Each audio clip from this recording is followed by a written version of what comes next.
자, 다음은 또 엄청나게 거대한 블록버스터들이 나왔죠. 버팔로 빌스 그쵸. 그리고 조시 앨런이 이번 주말에 새로운 계약에 합의를 하면서 앨런은 2030 시즌까지 버팔로 빌스의 선수로 남게 되었습니다. 2030년은 앨런이 만 34세로 치를 수 있는 그런 시즌이에요. 그러니까 계약 기간을 다 채워도 쿼터백으로서 완전히 꺾이지 않은 그런 나이로 플레이를 할 수 있다는 거죠. 그래서 굉장히 발빠르게 잘 움직였다는 생각이 들고 있고, 이번 계약은 총 6년 연장 계약에 해당이 되고요. 총액은 3억 3천만 달러, 개런티는 2억 5천만 달러로 역대 최고 금액입니다. 앨런은 2024 시즌 본인의 가장 큰 단점이었던 안정감이라는 부분을 개선을 시키며 최고의 활약을 펼쳤죠. 그리고 MVP에 선정이 되었습니다. 앨런의 지휘 아래 5연속 AFC 이스트 우승이라는 기록을 세웠고 AFC 컨퍼런스 챔피언십까지 진출하는 데 성공을 했습니다. 물론 결과는 좀 아쉬웠지만요. 그래서 빌스는 칭찬을 하고 싶은 부분이 이 단장 브랜드 빈이 다른 팀과는 다르게 굉장히 발빠르게 움직였다라는 점일 텐데요. 이전 계약에서 앨런은 연평균 4,400만 달러를 받고 있었거든요. 이것은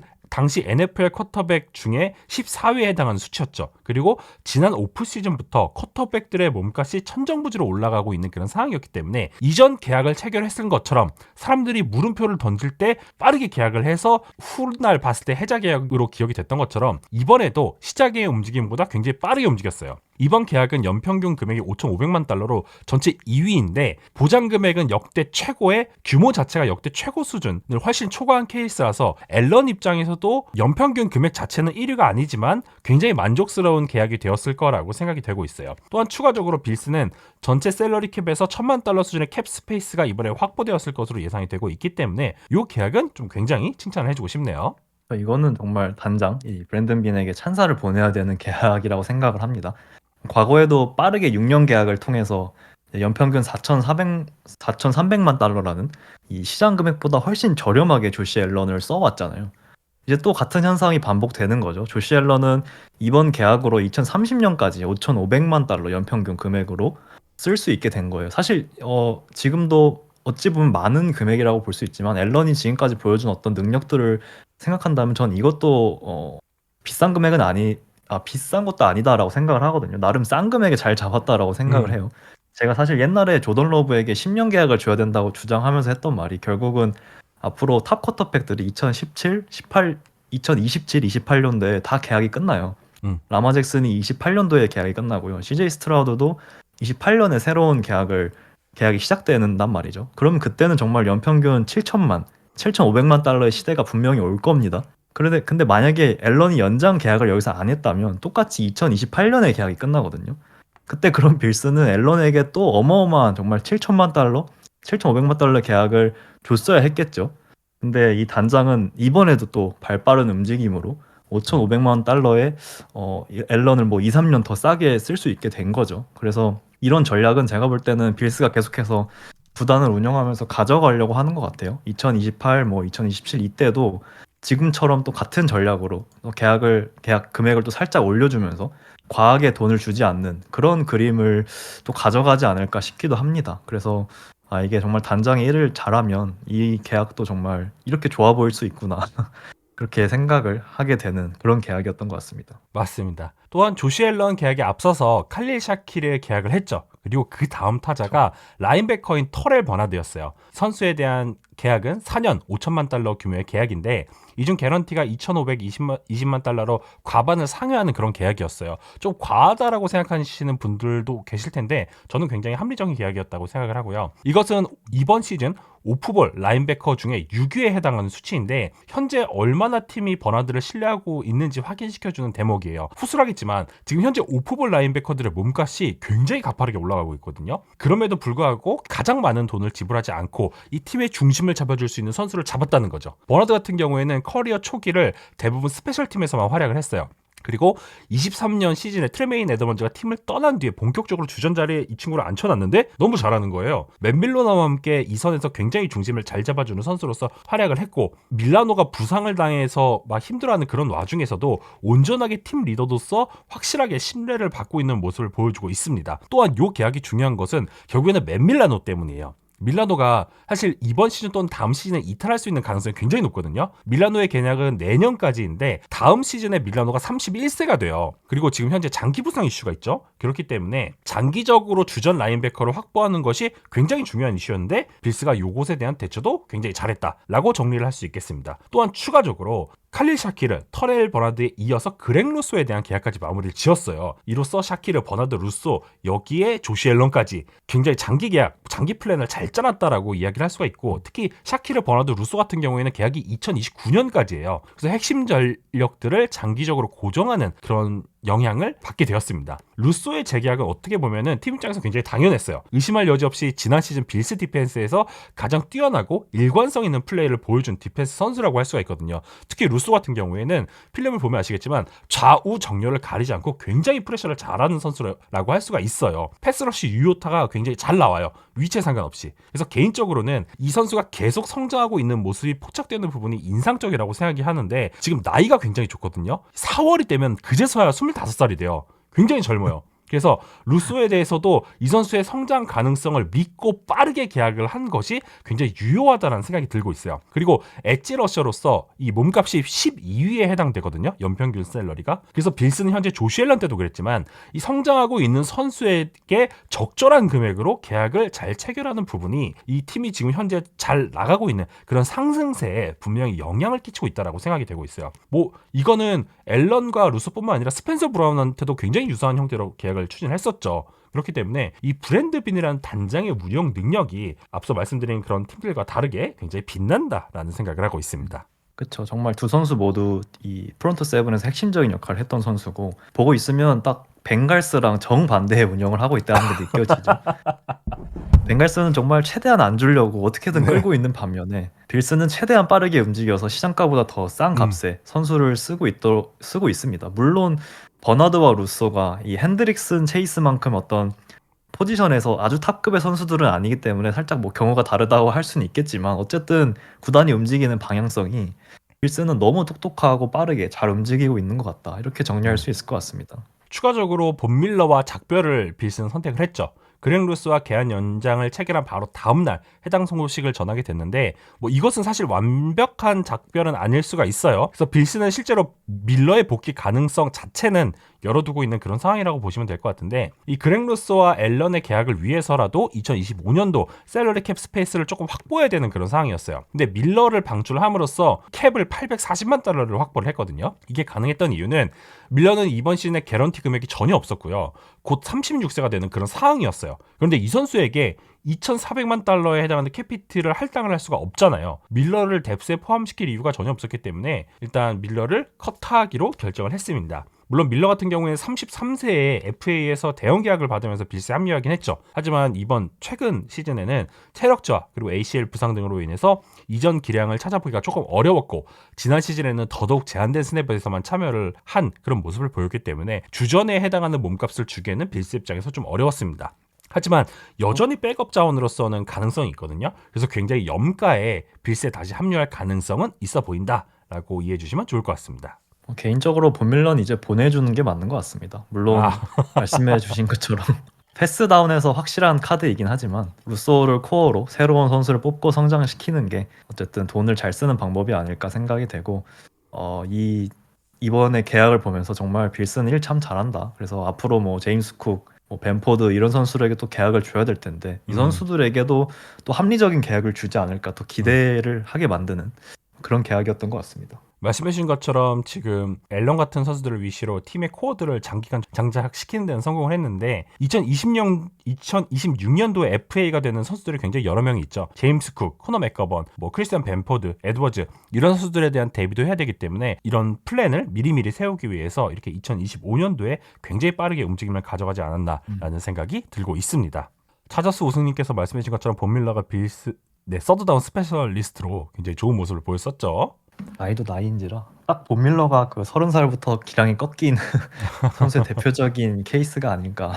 워낙 다이나믹하게 움직임을 가져가는 것이 장점인 선수이기 때문에 그런 부분들은 좀 어쩔 수 없지 않나라는 생각을 하고 있습니다. 자, 다음은 이제 시애틀 이야기로 좀 넘어가 볼까요? 네, 좋습니다. 자, 시애틀 시옥스가 완전히 판을 새로 짜면서 리그에 신선한 충격을 더하고 있습니다. 시애틀은 2025년도 3라운드 지명권을 받고 주전 쿼터백인 지노 스미스를 라스베가스 레이더스로 트레이드를 했어요. 이 3라운드의 순번은 2025년도 3라운드 지명권 중 거의 최하위에 해당하는 92번 픽에 해당이 되거든요. 그래서 드래프트 2일차 후반 지명권을 받고 지노 스미스를 넘겼다라고 봐주시면 좋을 것 같습니다. 그래서 시애틀은 왜 이런 선택을 했는가에 대해서 제 생각을 먼저 말씀드려보면, 일단 지노 스미스는 35세 시애틀에서 정착을 하긴 했지만 장기간이 아니었죠. 전임의 쿼터백이라고 할 수가 있고요. 경기력은 유효하지만 장기적인 플랜이 절대 될 수 없는 그런 선수였습니다. 근데 사실 단장인 존 슈나이더는 이 지노 스미스를 엄청나게 신뢰하는 단장은 아니었어요. 지노 스미스가 주전 쿼터백이 된 건 피트 캐럴의 입김이 굉장히 강했거든요. 그래서 실제로 슈나이더는 러셀 윌슨을 트레이드하고 FA 상태인 지노 스미스를 바로 계약을 하지 않았고요. 드래프트 코앞이 돼서야 계약을 했어요. 그리고 2022 시즌 성공적으로 주전으로 안착이 됐을 때도 그냥 일반적인 어떤 신뢰의 딜을 한 것이 아니라 프로베이 딜이라고 하죠. 어떤 경기력을 보여줬을 때 더 많은 금액을 수령할 수 있는 형태의 계약을 체결을 했어요. 그리고 지노 스미스가 계약 연장 의지를 계속해서 밝혔음에도 불구하고 2023 시즌에 계약 연장을 하지 않았죠. 결국 지금 현재 시점에 와서 이 지노 스미스의 연봉 인상 요구에 대한 부담을 팀은 굉장히 크게 느끼고 있었고, 반대로 라스베가스 같은 경우에는 헤드 코치인 피트 캐롤이 새로 와서 이 지노 스미스라는 선수를 굉장히 좋게 보는 그런 코치이기 때문에 이 트레이드가 굉장히 원활하고 빠르게 이루어졌다라고 저는 판단을 하고 있습니다. 이제 시옥스 라이터 밥 콘도타에 의하면 시옥스가 연평균 4천만 4,500만 달러 수준으로 2년 계약을 제시했다고 합니다. 근데 이제 진호 측에서 거절을 했고 다른 역제의 없이 트레이드를 요청을 했다고 해요. 그래서 이거는 진호 개인적으로도 시옥스가 어떤 본인을 장기적인 해결책으로 보지 않고 있음을 알고 있었던 거고, 동시에 본인이 뭔가 5천만 달러 이상의 굉장히 큰 계약을 원하고 있는 게 아닐까 싶고요. 그래서 결국은 어떤 시옥스의 이런 계약 제의도 다 거절하고 팀을 떠난 게 아닌가, 그렇게 생각을 하고 있습니다. 그럼 왜 레이더스는 이런 선택을 했을까 보면, 결국 본인들이 갖고 있는 이 전체 6번 픽이라는 이 위치에서 이번 드래프트 최고의 쿼터백을, 본인 보드에 있는 최고의 쿼터백을 지명하기 힘들다고 판단했던 것이 아닐까 싶어요. 동시에 새롭게 부임한 이 칩 켈리라는 오펜시브 코디네이터에 대한 얘기도 안 할 수 없을 것 같아요. 칩 켈리 오펜스는 사실 과거에는 굉장히 업템포, 빠른 tempo, 그리고 단순한 형태, 그리고 좀 런 헤비 오펜스, 이런 세 가지 특징을 가지고 NFL에 왔던 코치인데, 결국은 실패하고 이제 UCLA 그리고 오하이오 스테이트를 거치면서 굉장히 트렌드에 좀 부합한 그런 오펜스로 진화를 했더라고요. 창의적인 런게임, 그리고 시퀀싱, 레이어링, 이런 것들을 중시한 오펜스가 됐고, 결국 쿼터백을 굉장히 편하게 해줄 수 있는 스킴이 됐고, 여기에는 사실 지노 스미스 굉장히 적합하죠. 뭔가 플러스 알파를 기대할 만한 선수는 분명 아니지만 굉장히 많은 시스템을 경험한 베테랑이고, 이 오펜스 시스템을 굴리기에는 전혀 문제가 없는, 정말 리그 평균 그 이상 그 정도의 수준의 쿼터백이기 때문에 사실은 이 새로 바뀌는 어떤 칩켈리 오펜스 시스템에서 지노 스미스 정도면 충분하다라는 판단이 섰을 가능성이 굉장히 높고요. 남은 계약이 1년에 그리고 캡히트가 3,100만 달러밖에 안 되기 때문에 부담도 굉장히 적죠. 이번 시즌 써보고 뭔가 마음에 들지 않거나 시스템을 잘 적응하지 못한다면 그대로 또 갈아치울 수 있는 상황이기 때문에 레이더스 입장에서 사실은 굉장히 좋은 대안이 아니었나 싶고, 만약에 진호라는 답이 없었다면 FA 시장에서 샘 다널드에게 오버페이를 해야 됐을 수도 있고요. 드래프트에서 뭔가 트레이드업으로 좀 과한 지출을 했어야 하는 상태였어요. 그래서 이 3라운드 픽을 건네고 이 좀 안정적인 지노 스미스를 데려온 거는 일단 단기적으로 단 이번 시즌 단 1년만 봤을 때 아주 좋은 선택이 아닌가, 그렇게 생각을 하고 있습니다. 또 지금 오호님께서 이 4,500만 달러 거절의 만나라고 말씀을 해주셨는데, 단순히 이제 총 양보다 이제 그 안에 들어있는 세부 사항도 굉장히 중요하거든요. 근데 아마도 이전에 계약했던 것처럼 개런티 금액이 많지 않았을 수도 있어요. 일반적으로 쿼터백들에게는 개런티 금액을 굉장히 많이 보장을 해주잖아요. 하지만 지노 스미스가 원하는 형태가 아닐 수도 있어요. 이번에 존 슈나이더가 또 그런 계약을 요청했을 그런 가능성이 굉장히 높다라는 생각이 들고 있습니다. 2년 계약인 것부터가 네, 일단 스미스가 어떻게 생각하고 있는지. 1년 쓰고 자른다는 의지가 굉장히 강력한 딜이죠. 2년짜리는 쿼터백들에게, 그쵸. 특히 나이가 많은 그쵸. 쿼터백들에게. 그래서 서로의 어떤 이해관계가 잘 맞아 떨어져서 이제 굉장히 수월하게 이런 트레이드가 이루어졌다라고 생각이 되고 있습니다. 지노 스미스 이야기에서만 끝낼 수는 없죠. 그렇죠. 짜잔. DK 메카프. 주전 쿼터백이었던 지노 스미스를 라스베가스로 트레이드한 데 이어서 시애틀은 주전 리시버인 DK 메카프를 피츠버그 스틸러스로 트레이드를 했습니다. 대가는 2라운드 52번 픽이었죠. 이 메카프가 트레이드를 요청했다는 소식은 지난 수요일에 이미 알려져 있었어요. 또한 3천만 달러 이상의 계약을 원한다는 것 또한 같이 전해지면서 작별이 좀 가시화된 그런 상황이었는데, 메카프의 트레이드를 통해서 시애틀은 1,080만 달러의 캡 스페이스를 확보하게 되었고요.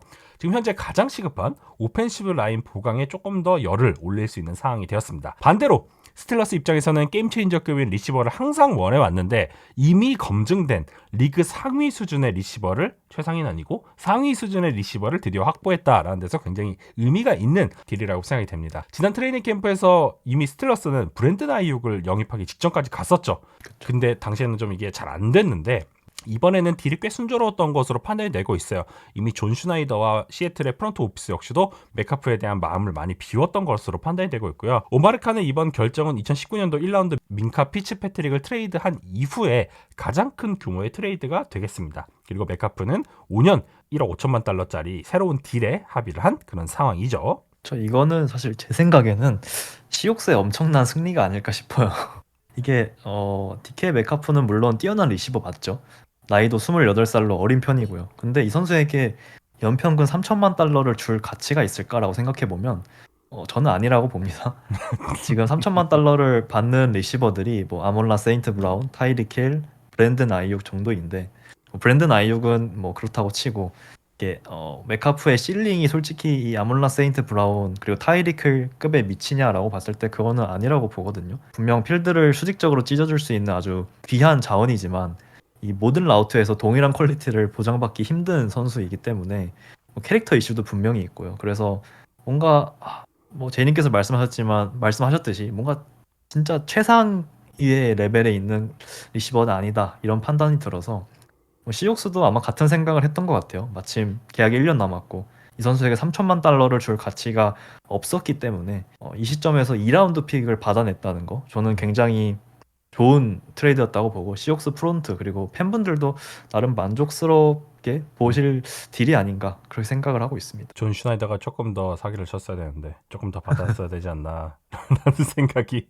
한편으로 들긴 하지만 충분히 만족스러운 딜이라고 생각을 합니다. 뭐 스틸러스 역시도 이게 마냥 손해냐 그건 아니거든요. 사실 조지 피킨스라는 리시버가 이미 있죠. 그리고 DK 메이크카프까지 합류를 했기 때문에 이 듀오는 굉장히 매력적인 듀오라고 할 수가 있어요. 뭐 어떤 캐릭터적 이슈는 분명히 있겠지만 뭐 두 선수가 필드에서 싸우는 건 아닌가라는 생각이 들기도 하는데, 아무튼 이 두 선수의 어떤 그동안 보여줬던 능력 아니면 피지컬적인 어떤 조건들을 이제 참고를 해봤을 때 분명히 굉장히 매력적인 듀오가 된 건 사실이에요. 특히 이번 트레이드를 통해서 커트백 플랜에 있어서 훨씬 더 많은 선택지가 열렸다는 생각이 들고 있고요. 여기에 더해서 조지 피킨스 역시도 모든 옵션이 열린 그런 상황이에요. 구단에게 친화적인 형태로. 이번에 피킨스 같은 경우에는 루키 시즌 마지막 해거든요. 그래서 계약 연장 그리고 트레이드를 해서 선택을 해야 되는 상황인데 훨씬 편안한 상황에 놓였죠. 조지 피킨스가 나가면 진짜 이 팀에는 공을 받아줄 선수가 없었는데, 그래도 이번에 메카프가 들어와서 장기 어떤 플랜이 돼버렸잖아요. 그렇기 때문에 피킨스 입장에서는 조금 아쉽겠지만 어떤 팀 입장에서는 굉장히 좋은 딜을 스틸러스 입장에서도 결국 했다라는 생각이 들고 있습니다. 시애틀 역시도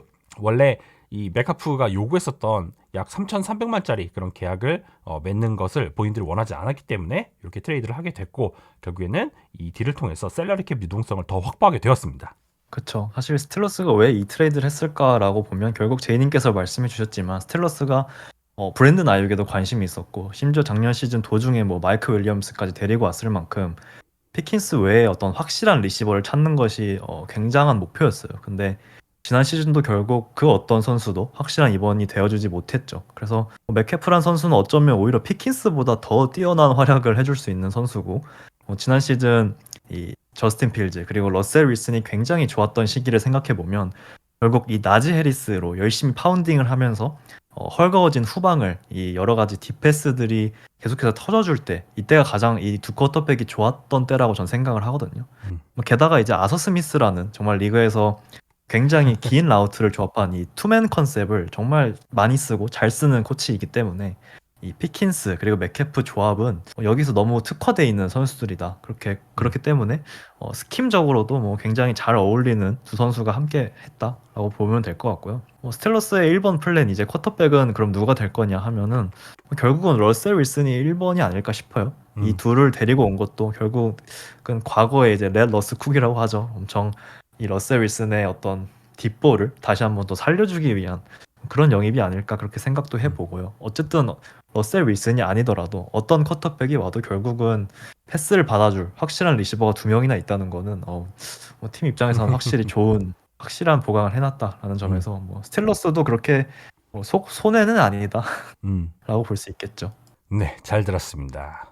반면 시애틀이 디펜스에서는 오히려 기존의 뎁스 선수들을 유지하는 그런 선택을 했어요. 이 디펜스에서는 기존 자원 중에 이 마이크 맥도날드가 선호하는 주요 자원들을 팀에 남기는 그런 선택을 하게 됐는데, 일단 32세인 디펜시브 태클 제런 리드 그리고 라인베커인 어니스트 존스가 재계약에 성공을 했습니다. 어니스트 존스 같은 경우에는 이 신체 능력 자체가 발군인 선수가 아니에요. 엄청나게 운동 능력이 좋은 선수가 아닌데 그럼에도 불구하고 이 전술 이해도가 매우 출중해서 3선과 1선의 조율을 굉장히 잘하는 그런 지휘관 스타일의 선수라고 보시면 될 것 같아요. 그래서 지난 시즌 초에 분명히 마이크 맥도날드의 명성에 어울리지 않는 시옥스의 디펜스가 운영이 됐었는데, 존스가 합류하자마자 맥도날드의 디펜스는 완전히 탈바꿈을 했죠. 굉장히 단단한 디펜스로 거듭이 났고요. 최근에 이 런게임 대두와 함께 오프볼 라인베커들의 몸값이 급등하고 있는 그런 추세가 확인되고 있죠. 뭐 로칸 스미스 2천만 달러 받고 있죠, 연평균. 프레드 워너 1,900만 달러 받고 있죠. 뭐 트레메인 에드먼즈도 굉장히 많이 받고 있고,